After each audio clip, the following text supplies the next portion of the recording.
Pour ne rien manquer, abonnez-vous maintenant. Les Vraies Voix Sud Radio, le coup de projecteur des vraies voix. Et à Nanterre, Marseille, les tribunaux judiciaires ont prononcé dès vendredi en comparution immédiate les premières condamnations pour les pilleurs de magasins et les émeutiers. Pour la majorité d'entre eux, ce sera la prison ferme. N'est-ce pas la réponse, entre guillemets, judiciaire rapide, ferme et systémique que réclamait le garde des Sceaux, Philippe? Oui, et moi qu'on puisse dire, c'est que certains juges se félicitent d'avoir prononcé des peines exemplaires pour stopper l'engrenage. Alors certains qui ont été pris pour pillage avaient un casier vierge, mais ils ont pris de la prison ferme. Est-ce que vous trouvez ça normal? Première incartade, première sanction, ou est-ce que vous dites non, là ça va trop loin? Dans tous les cas de figure, on attend vos appels, vos réactions au 0826 300 300, où Zach se fera un plaisir de prendre votre appel. Et pour l'instant, pour les premières sanctions contre les casseurs de pillards, vous semble-t-elle dissuasive? Vous dites non à 91%. Rudy Mana est avec nous, porte-parole d'Alliance Police Nationale. Bonsoir, merci d'être en direct avec nous sur Sud Radio. Philippe, quand on regarde effectivement les premières sanctions qui viennent de tomber, qui sont pourtant sévères, nos auditeurs estiment qu'elles ne le sont pas assez. Est-ce que, et pourtant... Je les apprends là.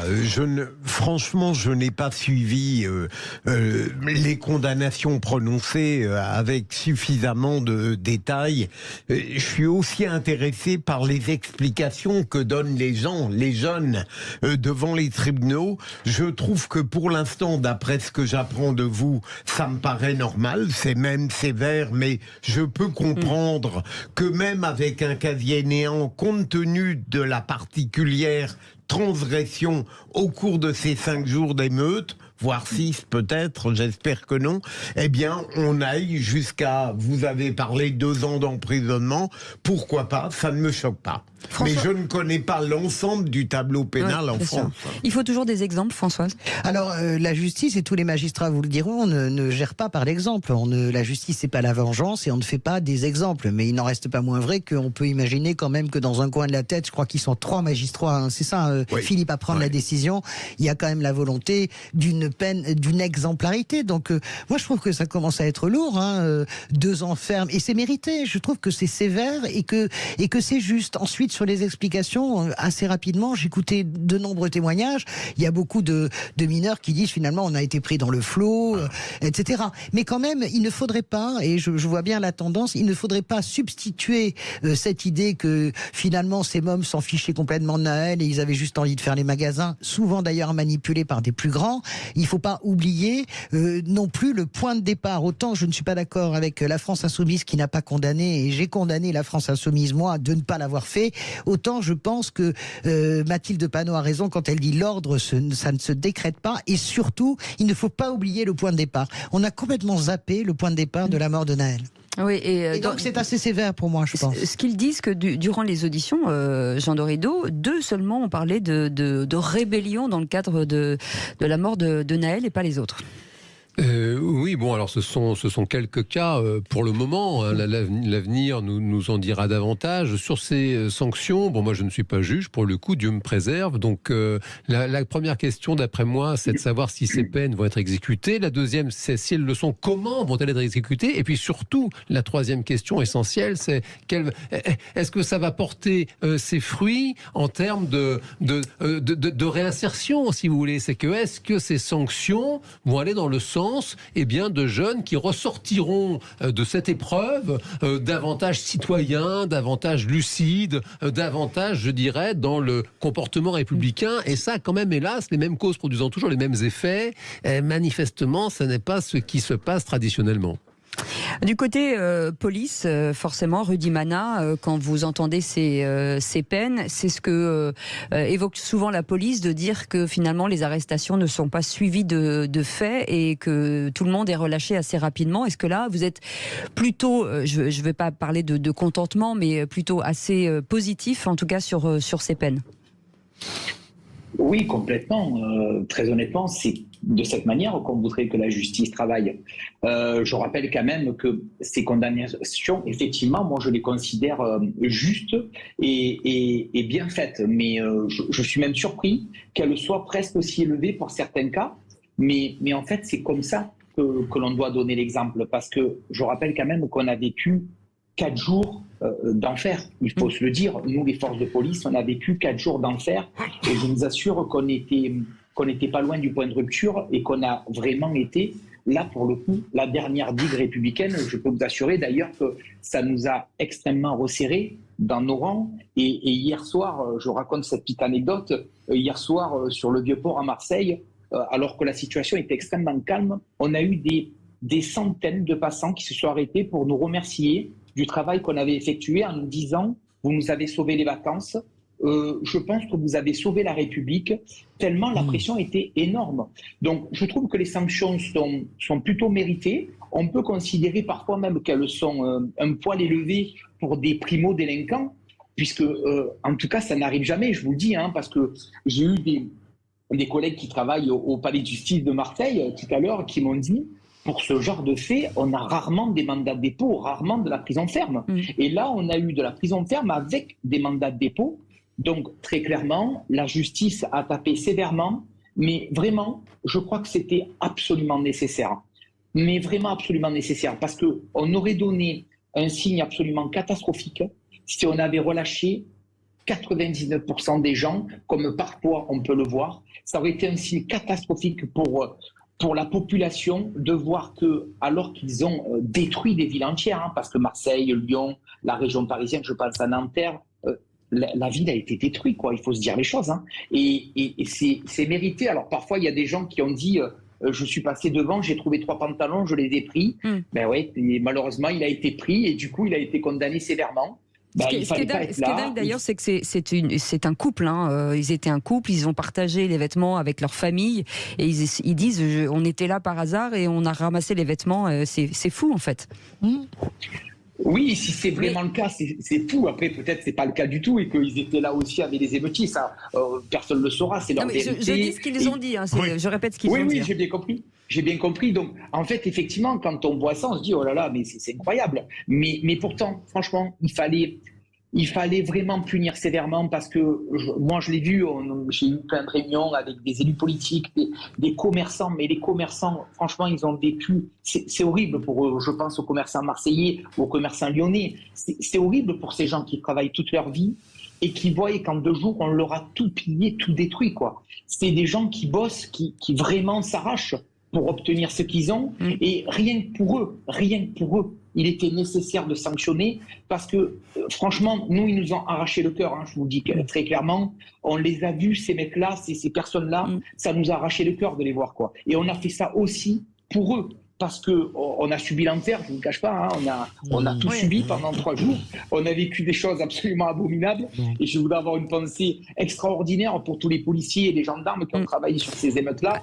Mais franchement, on avait un but. Le but, c'était de sauver notre pays, c'était de sauver ces rues commerçantes, c'était de sauver ces gens qui s'arrachent toute la vie, qui travaillent, mais vraiment d'arrache-pied pour gagner des salaires parfois qui ne sont pas si importants que ça. Et on avait envie de faire ça pour eux et de faire ça aussi pour le peuple, pour ces gens-là qui disaient mais qu'est-ce que c'est ce truc, quoi. veut réagir.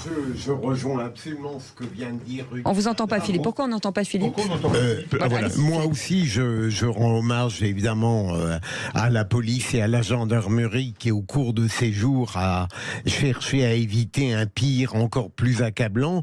Mais je ne voudrais justement pas que cette période exceptionnelle depuis le 27 juin fasse oublier qu'avant, de mon point de vue, on n'a pas forcément un État régalien qui fonctionne à la perfection.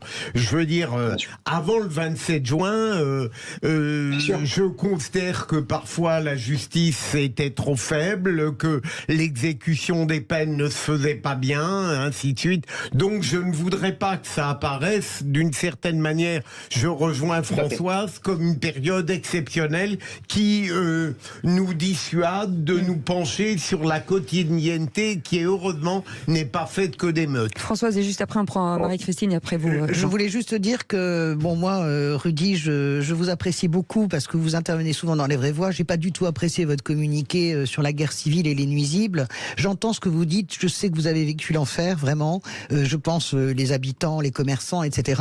En revanche, il faut bien peser les mots sur une guerre civile. Une guerre civile, c'est quand vous avez des 2 ou 3 blocs de population entière qui se soulèvent et qui se font face pour garder ou prendre le pouvoir. Ça n'est pas ça qui s'est passé. Il s'est pas passé une guerre civile. Il faut faire attention aux mots qu'on emploie. Je ne parle pas pour vous, hein, Rudy, mais dans le comment dirais-je, dans le jargon politique depuis quelques jours, on ne peut pas raconter n'importe quoi. C'est une bande de casseurs qui s'en sont pris et qui ont défié l'autorité de l'État et les institutions et les magasins. Ça n'est pas une guerre civile. La France n'est pas le Liban. La France, nous ne sommes pas en phase de libanisation et nous ne sommes pas en phase de guerre civile. Il faut vraiment le dire. Et félicitations aux pompiers et à vous, policiers, gendarmes, parce que faut quand même du courage, je pense, pour ramasser ce que vous ramassez sans riposter. En fait, le vrai miracle, c'est qu'il n'y a pas eu de mort. Voilà, Chédouin a perdu la vie hier, faut-il le rappeler. Mais ça n'a rien à voir avec les émeutes. La journaliste de l'AFP s'est excusée. C'est un hommage aux pompiers de ma part. Ça n'a rien à voir avec les émeutes. En revanche, on peut rendre hommage à tous ceux qui ont nettoyé, bien entendu. Juste avant vous, Jean Rideau, pardon, Marie-Christine, vous vouliez réagir parce qu'elle attend depuis longtemps. Oui, exactement. Alors il y a un mot qui me vient à l'esprit, c'est enfin. Ah. Et le deuxième, c'est comme disait Laetitia Bonaparte, pourvu que ça dure. C'est bien. Je suis comme Jean Dorido, je me demande, comment vont être appliquées ces peines exemplaires, et deuxièmement, est-ce que ce n'est pas un feu de paille et qu'on recommencera comme avant à trouver des excuses à ce qui est inexcusable, et ce qui est inexcusable, c'est pas ce que dit Monsieur Macron, c'est en face que c'est inexcusable. C'est inexcusable de tuer un enfant quand même, non? Enfin, j'en sais rien, Marie-Christine, mais... Non, mais attendez... Oui, mais encore faut-il que ce soit le cas. Enfin, c'est le cas. Non, on va pas recommencer. Attendez, Marie-Christine, parle, les amis. Oui. Allez-y, Marie-Christine, pardon. Oui, non, d'accord, bien sûr que c'est dommage. C'est pas dommage, Marie-Christine. Il aurait simplement... Il aurait obtempéré comme on lui demandait de le faire. Évidemment. Ça ne serait pas arrivé. Je peux pas entendre ça. C'est affreux de parler comme ça, sérieusement. Vous avez raison. Vous avez le droit de penser ça, mais je trouve que là, on atteint un niveau, si vous voulez, de déshumanisation complètement délirant. Allez, Jean, restez avec nous, Christine. Christine, attendez, restez avec nous.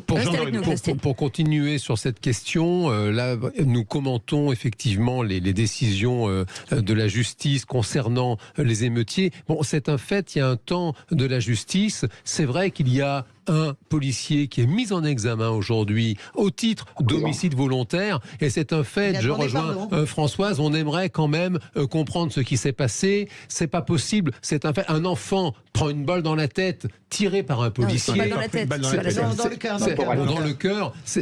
Là on dit il y a un problème, on aimerait comprendre, on a envie de comprendre,